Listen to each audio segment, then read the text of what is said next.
Welcome back to the Nerdery. I'm JD. And I'm Jimmy. And this is Review Tuesday.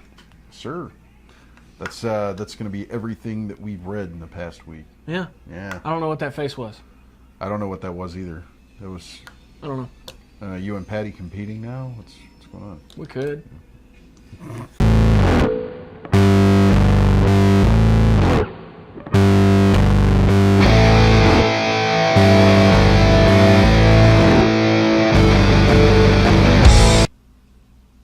And of course, first of all, we have to thank Captain Jack's Elixirs, www.captainjackselixirs.com. Get you your exclusive nerdery juice. And get some Eddie Van Hazen. Okay, top-selling juice. Good stuff. Yes, and All-Star Comics and Games, Baytown, Texas, 281-839-7127. You want to kick it off this week, Jimmy? I can do that. Let's see. What have I brought this week? I have. I try to mix up the publications a little bit. You know, give it a little sampler, and it looks like JD's done a pretty good job himself. Well, first book I have is called Generation Gone. One of the more significant. I mean, this. I'm going to start off by saying this is kind of a slow book. It ramps up, but it ramps up slowly, and not in a bad way. I think it's really good for character development. You get an idea of what direction they're going with the story and where they're leading you. What I love about this book the most is the first panel is the cover. You're having a conversation between two characters on the cover, and they're looking up at the night sky. So when you open the book, that's incredible. The next panel is cut to them laying on the grass looking up at the sky. So it's really awesome. It has to deal with some secret DARPA military project and a couple of hackers that are getting a hold of these documents related to it.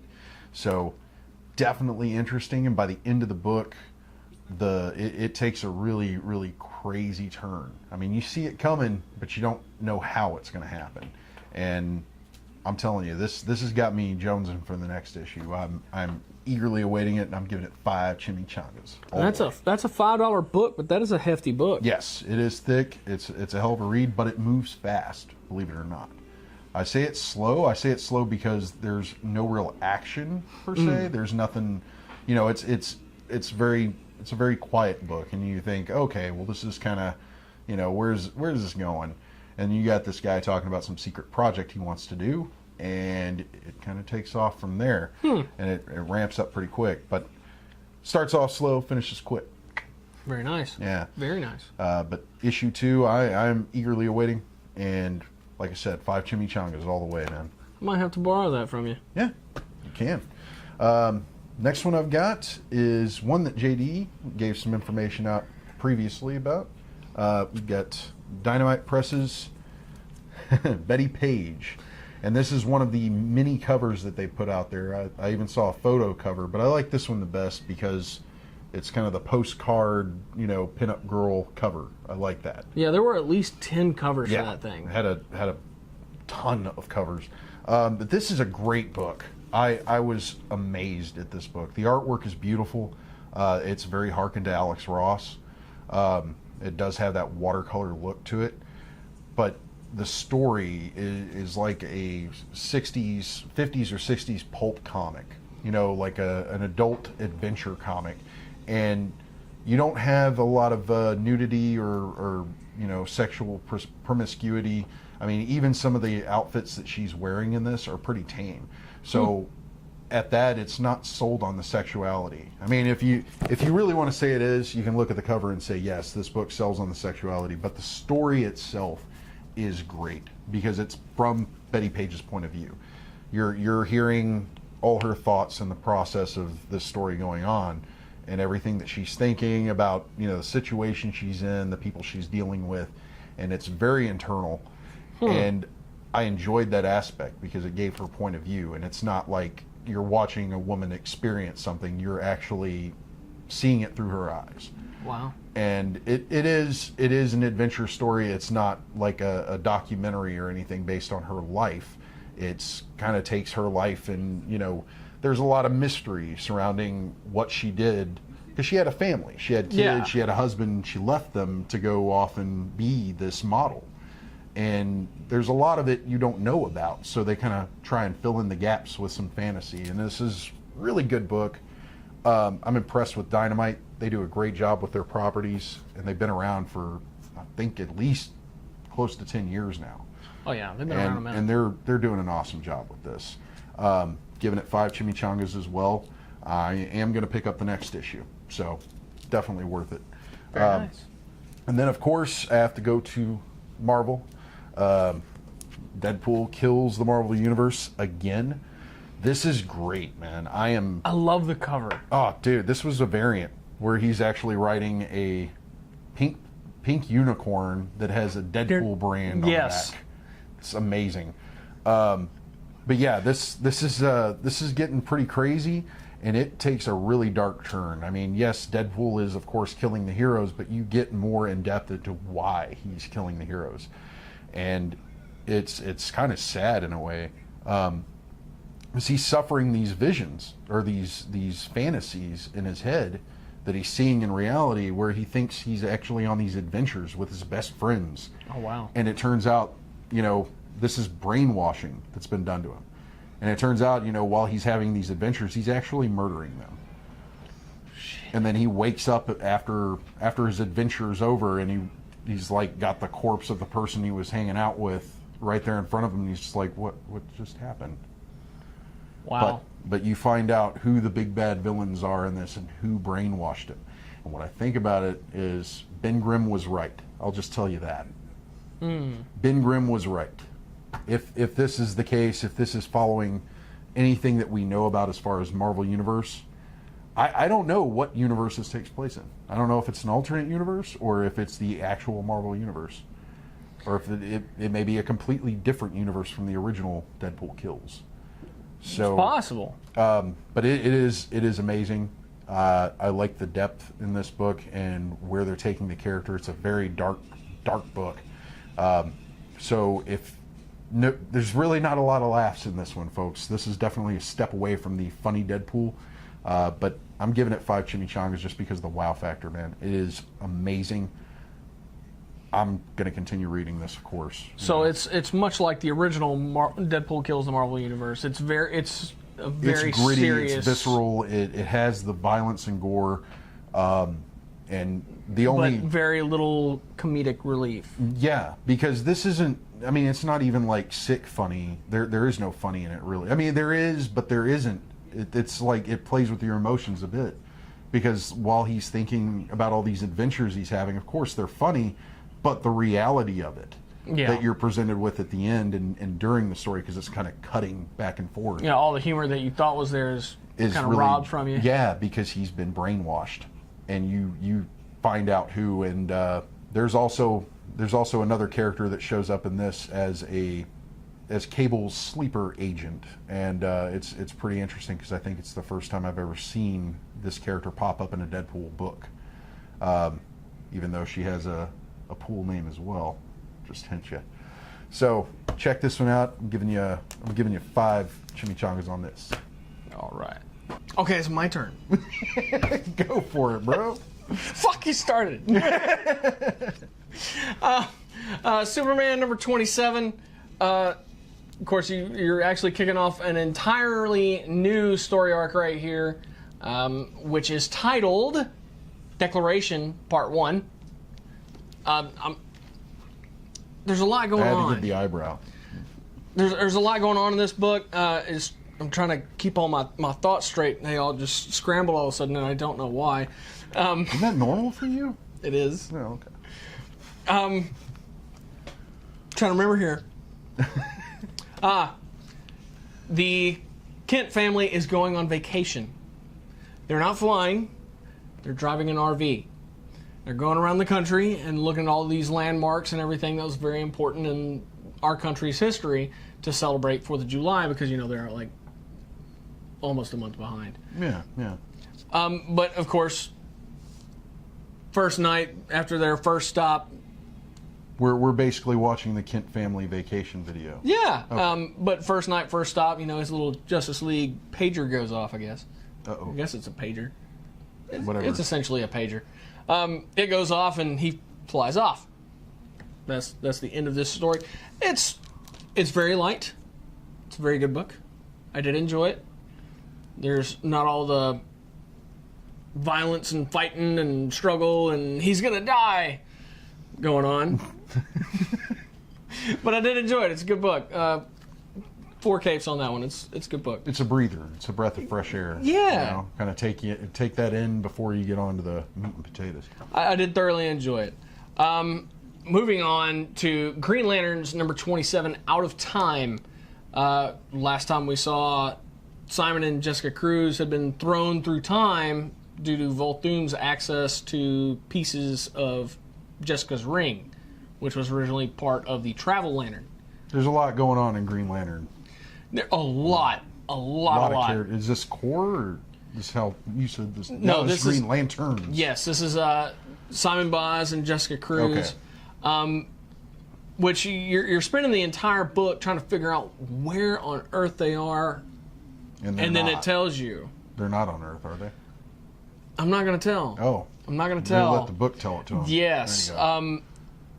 But I love this book. The ending definitely cranked up the rating that I'm going to give this thing. If it didn't have the last 2 pages that it did, it probably would have been like a 3.5. But the last 2 pages, easily a 5. Nice. If not higher, easily a 5. Very nice. So, and things are about to get really, really complicated for the pair. So, yeah, definitely pick this up. There's a lot going on. And it's still $2.99, folks. That's one of the cheapest prices in comics you'll get. Yes. Moving on to Black Mask, Cal Exit, number 1. Now, this is a fairly large comic. I can see that. Who publishes that? Black Mask, apparently. Black Mask. Okay. But this was recommended to me. I was told you just got to read it. Now, this is actually a couple weeks out. My budget was already consumed the week that this came out, so I had to put it in the box and pick it up this last week. This is an incredibly political book. Incredibly so. There's a lot of stuff going on. Just everything going on in our society, this is touching on. Including the environment, the economy, politics, everything is there. And it seems like this was written almost as a current commentary. Yeah. Is it pro one way or the other? Or is it like, just showing I haven't determined yet. Haven't determined? So it's just kind of chronicling these ideas in a comic book form. Well, essentially what you have going on in this book is California has seceded from the Union. Wow. And, I thought Texas, California. But President Trump has been reelected, and California secedes, and you have it's like almost Brexit for California. Yeah, wow. You have almost a civil war going on in California over pretty much nationalists and your rebels. Yeah. So like I said, there's a lot going on in this book, and it doesn't really show in issue 1 whether it's going to the left or to the right or down the middle. It doesn't really give enough evidence to one or the other yet. I'm definitely going to be picking up a second issue, but I'm giving a hinged rating on this. Hinged. Because it's all going to depend on the outcome of the second issue, what I think of the second issue. But right now, I'm going to have to say 4. Okay. If they give me a little bit more detail and to what side of the narrative they're on, it'll go to 5 easy. Okay. Well, I was kind of laughing at it because I could either hear you saying, "Man, that was awesome," or that was horse shit." And it's one of those things. I do try to look at these books objectively because I understand that I'm not going to like every single comic book that's out there. Yeah. That's just the way it goes. What I'm looking for is plot. Does it make sense? The art, does it fit the comic? And if it doesn't, well, can the art carry the book? Yeah. You want to look for a merriment of both forms. That's what you always hope for. Yeah.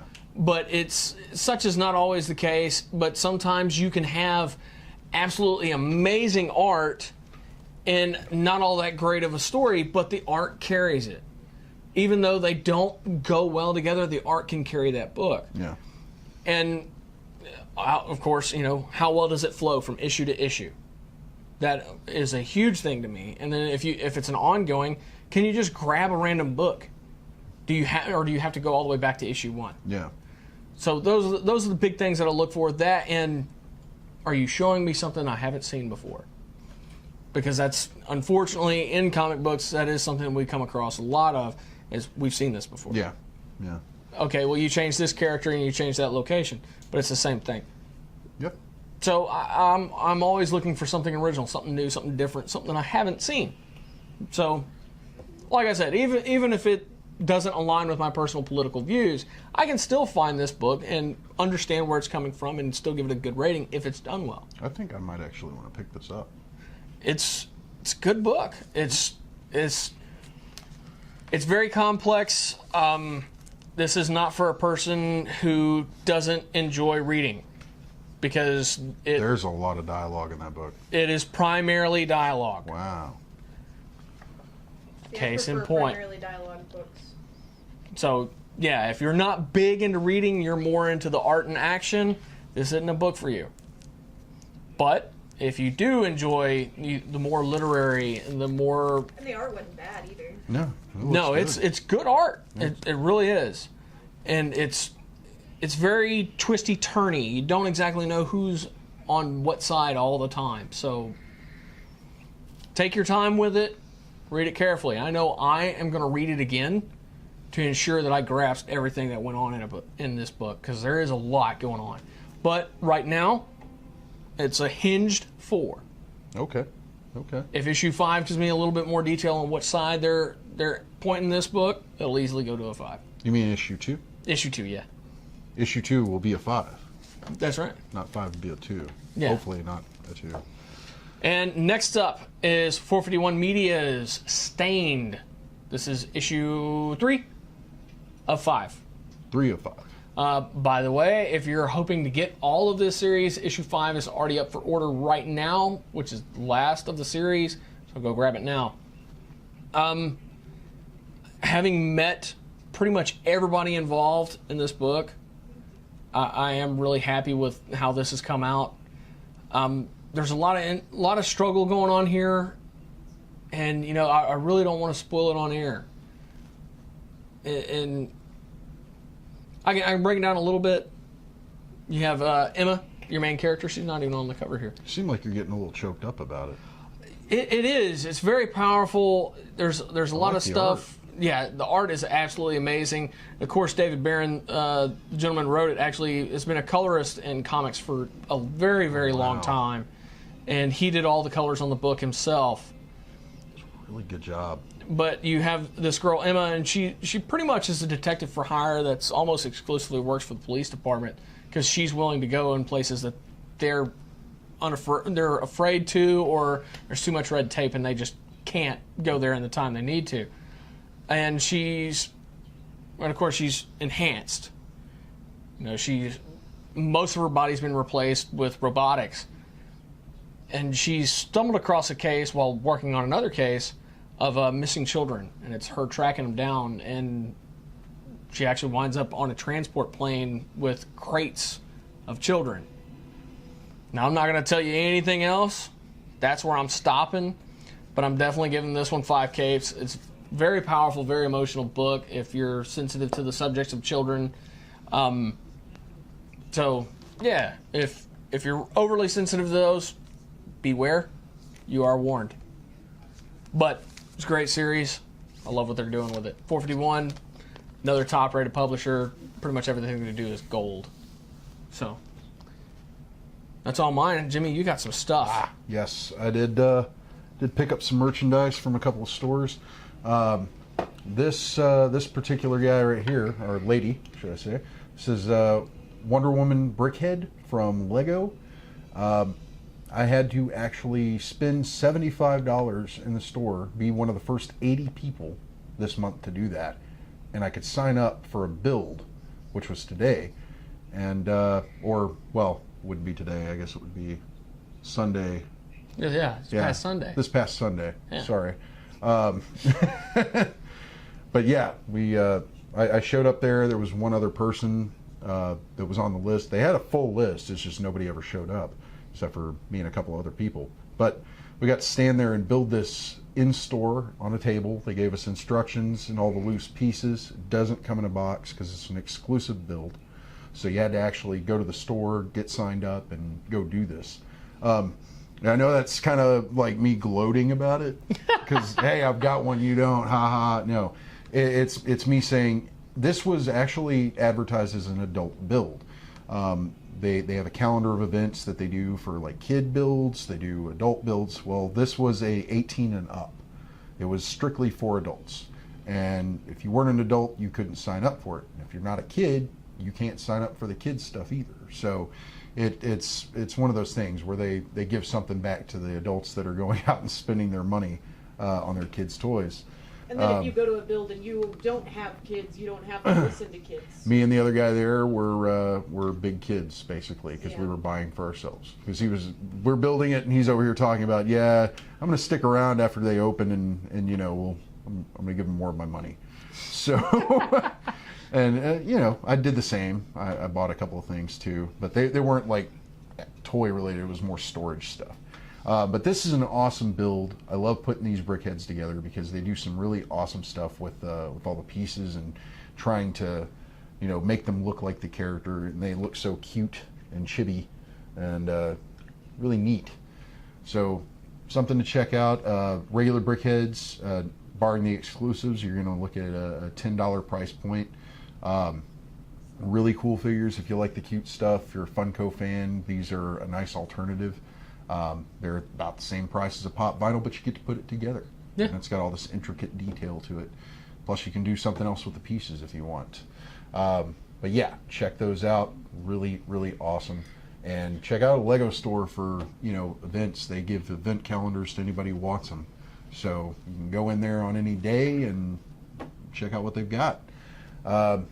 Then, I guess after I got done with that, I went down to the Think Geek store and I was looking for some Marvel Legends for the movie, the Spider-Man Homecoming series, and I found this guy. He was the only one there from that line, and you actually get a piece of the Vulture's wings you have to build out of that series. So this is the Peter Parker in his self-made Spider-Man costume. Comes with a couple alternate hands for web shooters, and it comes with a hood option of up and down. Really awesome. I like this guy. I wish I would have brought a stand to give him more dynamic poses, but we'll try that next time. But I'm giving both of these 5 chimichangas, man. I'm stuffed with chimichangas today. Now on this extra build pieces over here, is that just going to build his wings, or will that wind up being the entire Vulture? If you've watched the movie, he has 2 sets of wings in the movie. This builds the second set of wings. The vacuum sealed wings that he uses to rob that carrier at the end. Well, this will build. Buying every figure in the series will build those wings. The Vulture himself is an individual figure. Does not come with wings. So he doesn't even come with like small wings or anything. You've got to actually build his wings. My next question is he part of that series? Yes, he is. Okay. So I think it's 6 or 7 figures out of the series. It looks like all the really cool ones are the short pack ones. There's plenty of Tombstone and Beetle out there, so don't worry about those guys. But yeah, this guy in particular is kind of hard to find.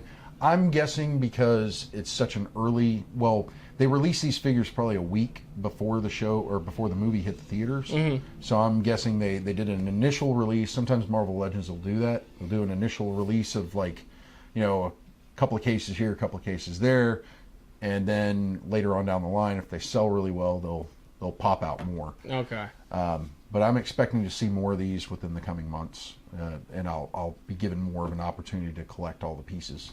So I like to do that. It's an addiction, folks. These are like $20 to $25 a piece, depending on where you find them. Spend your money wisely, you know. And Jimmy is a serial completionist. Yeah. Yep. Just a bit. So yeah, Marvel Legends are pretty awesome. I like the detail and the articulation of the characters. There's a lot of posability with this guy, and he's double jointed. Yeah. Elbows and knees are double jointed, so you can really do some dynamic poses with this character. Looking forward to collecting the rest. So I don't know, I have a lot of fun with it, and I know Derek here has a lot of fun with that as well.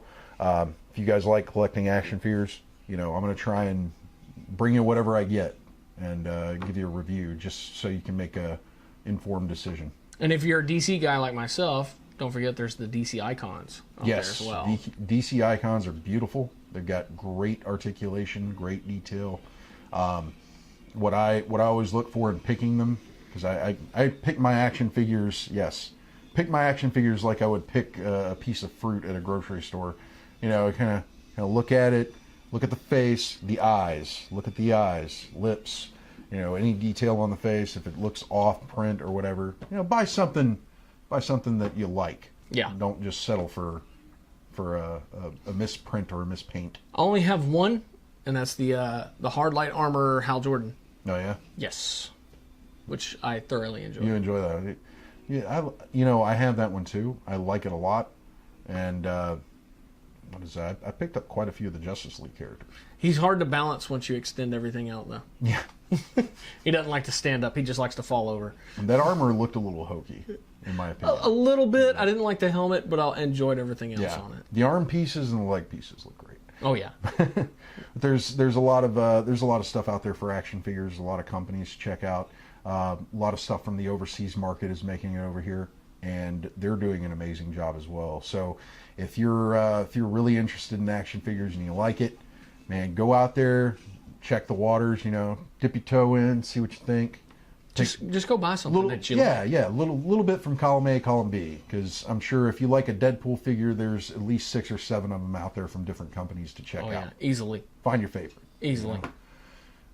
But I'm very particular. I'm a hardcore Superman fan, and yet I do not have one high detailed action figure yet because I'm so picky on it. Yeah. Because if I'm going to have a Superman action figure, it's going to be incredible. But thank you so much for watching. Thank you. Be sure to tune in tomorrow, because we'll have What's Out Wednesday. And be sure to tune in Friday for Horror Friday, and watch the live show every Sunday at 8:30. And don't worry, JD doesn't bite hard. Be sure to follow us on Facebook, Instagram, Twitter, and check out the website, www.thenerdery.net. Thank you, guys. You ready? You going to power up? Nope, it didn't work. My arc reactor went dead. Needs more palladium. Happy I need a new one.